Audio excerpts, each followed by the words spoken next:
All right, so I'm in the middle of pretty much trying to get this old air product air conditioner into my 1971 Mustang over there. Mainly just to get it into the dash area for now.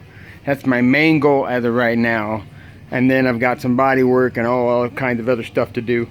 But I'd like to be able to start putting my dash back together, and that's the main reason why I want to get this thing installed. Now, one of the things that I notice a lot of people do when they do videos is they tend to, do installation videos, unboxing, that kind of stuff. But, and some people do it, but I notice that when some people are just installing it, they're basically, okay, here we go, putting it here, putting it there, blah, blah, blah, and it's a done deal. I think, based now that I've got this unit unbagged now, this warrants an individual video of its own to just kind of show you what the old Air Products is as far as their unit. Now, again, 1971 Mustang non-AC car. It was a heater only, and this is what I have for my kit. Now, I'm following along in the instructions, and there's been a few things that are a little different. I think they've got an older Mustang in these instructions, which is typical. I mean, they always have 65 through 70 stuff, no problem, but 71 and 73, we are our own breed, I guess you might say. All right, so now, let's take a look at this real quick. First of all, this thing's lightweight. I mean, I would have to say that maybe 9-10 pounds. I mean, it's maybe even lighter than that. It's really lightweight. Plastic, which I guess is to be expected. My old unit was plastic, but not air conditioner, but my heater box, and it was cracking everywhere, so it's definitely due for replacement. So I've been staring at it here, and basically what I am coming to understand is basically this is your defrost up here. This will be your going up to your windshield defrost. These will be your air conditioning vents right here. And this is going to be your heater for the floor right here. These little spouts right there. Which I'm looking at that kind of going, wow, really? Okay. Because my heater box on my Mustang from the factory, I mean, it had, so this plastic that went across both sides, if I remember correctly. And one thing I can tell you about that car right there, I used to love driving that thing, and that late August all the way to early November time frame at night, when the air was cool, the engine ran great because it's just more dense, and yet at the same time, I could roll down the window and crank that heater up, throw it to the floor, and it was hot. I mean, like, it would overpower you. You would literally have to turn it down to like the medium setting. If you had it on high, even when it was 32 degrees out, I mean, it could actually heat you up to the point where like your feet were just hot. Okay, and I love that. But I gotta tell you, I'm a little concerned about this right here, that this is it. I mean, this is the only thing going to the floor. I've looked at the instructions. There is nothing else that I can see that is going to go down to the floor. I mean, you're going to have that for the floor, you're going to have this for the defrost, and you're going to have these right here for your air conditioner. So I really hope that this thing is going to be able to give me that same nostalgic feeling as before. Although I will admit I may not be driving this thing nearly as much in the wintertime as I used to, because again, that was my only car back then. Yeah, if there's no ice on the road, I'm driving it if I can. So it's supposed to be a draw-through unit. They call it the Hurricane, by the way, I guess. Something to do with the Hurricane. They say it blows like crazy. We'll find out. I'm hoping so with this little whatever. So this is obviously the fan unit right here, the squirrel cage probably in here. I imagine the motor's in here. And this is obviously the evaporator here for the air conditioning, and then the heater core is right in here somewhere. So you know, you've got clips here, so you can take this thing apart for serviceability, it looks like. This is the actual electronic control, because I got the electronic control, by the way.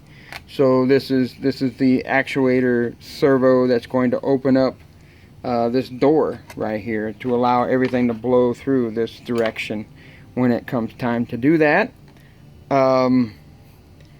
It's interesting. I don't know. I mean, I really want to take it apart because I want to see how it's like on the inside, but I'm not going to, just because I don't want to put it all together. But I mean, everybody says it's a pretty cool unit, so I went with it just because they said, you know, it has this draw through thing, and supposedly that's better, and they call it the Hurricane, and it's compact and it's lightweight, and you know, it was a good price, and I also went with it because I liked the customer service. They were a lot better, and I also like the idea that everything comes out in one spot rather than multiple areas. So again, let's take a look at this in detail. Here's your evaporator. Heater core's got to be somewhere right over here.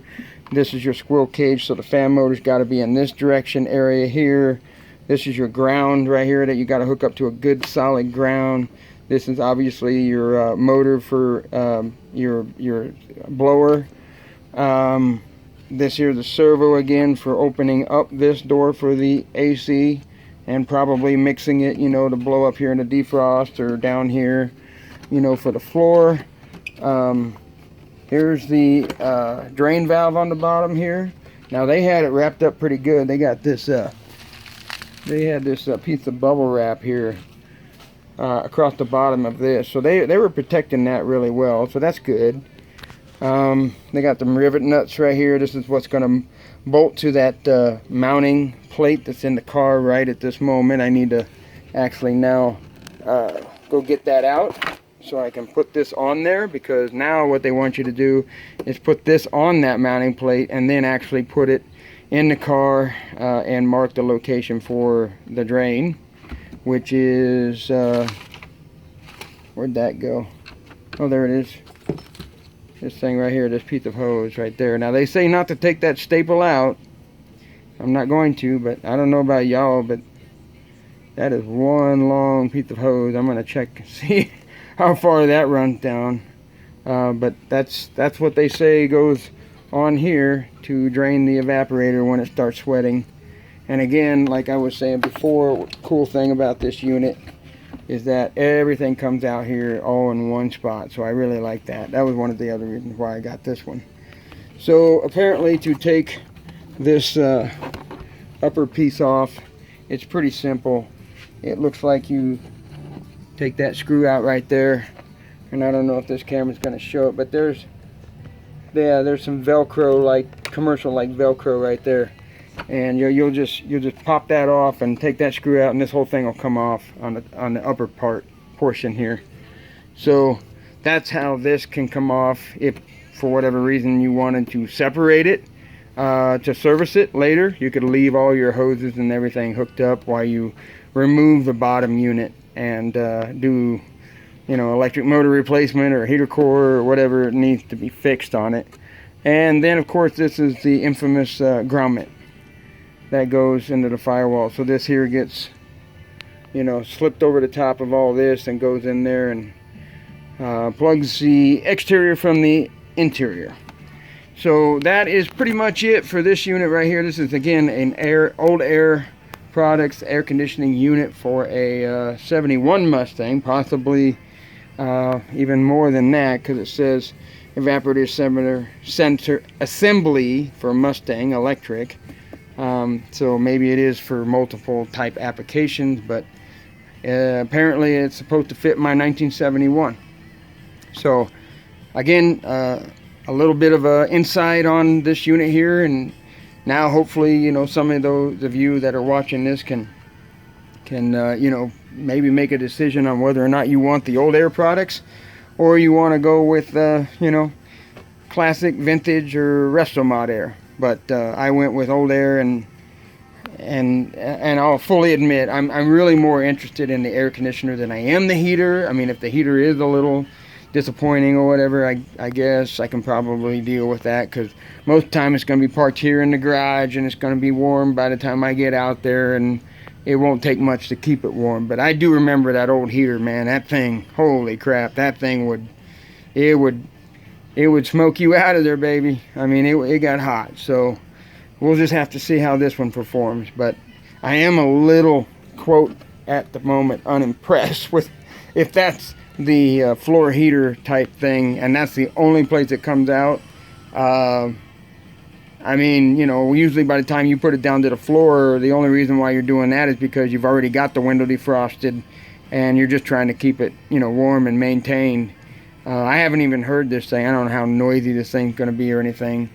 But let's just hope everything works out, you know, as well as everybody says. I have actually heard people put this in already, and they tell them, you know, the videos, they tell people out there that, yeah, they love it, they like it, it was a good buy, blah, blah, blah.